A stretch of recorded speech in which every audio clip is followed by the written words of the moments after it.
I now give the floor to the distinguished representative of Armenia. You have the floor.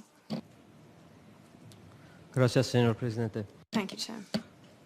At the outset, I would like to congratulate you and the members of the Bureau on your election and to assure you of Armenia's full cooperation and support throughout the session.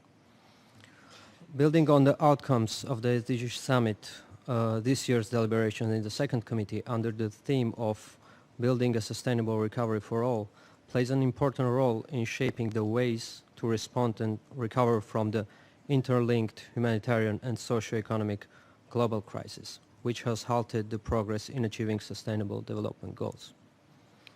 In this critical juncture, when only 12% of SDGs are on track, the meaningful progress towards achieving the 2030 agenda cannot be overestimated. In this context, we support the measures proposed by the UN Secretary General in his report, Our Common Agenda, to accelerate the implementation of the SDGs and prepare for post-2030 actions. We look forward to the upcoming preparatory processes towards the Summit of the Future, which can contribute to the strengthening of the multilateralism to ensure equal and sustainable development for all. Armenia, in close cooperation with its development partners, has taken active steps to align national strategies and action plans with the SDGs.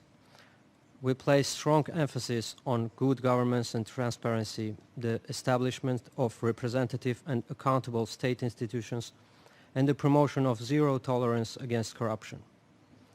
These institutional reforms have already played a crucial role in attracting investment and driving significant economic growth.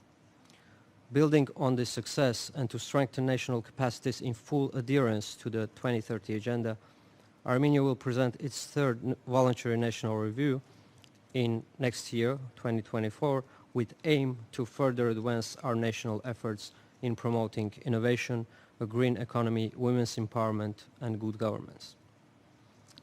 For a landlocked middle-income country such as Armenia, the resilient global and regional trade and connectivity are critical to release its full economic potential and promote sustainable development.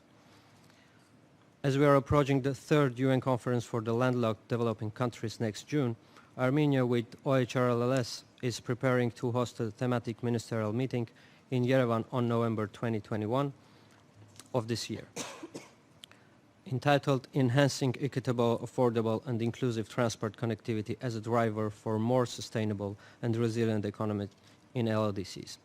The primary aim of this meeting is to enhance regional and sub-regional cooperation for better connectivity through trade and transport for acceleration of the achievement of SDGs. Mr. Chair, at this very moment as we are gathered here, an unprecedented humanitarian catastrophe is unfolding in Nagorno-Karabakh.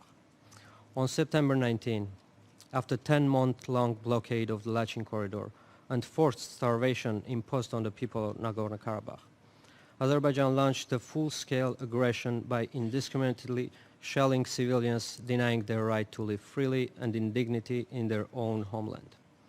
Hundreds of civilians were killed, wounded, among them children, women, elderly people, and persons with disabilities. Many are still missing. As of now, more than 100,000 displaced persons have entered to Armenia, leaving everything behind, their homes, livelihood, pastures, livestock, and small business, and are deprived from their essential means of subsistence at the wake of the winter. Maintaining regional peace and stability plays a crucial role in guaranteeing sustainable development for all, especially those in vulnerable situations.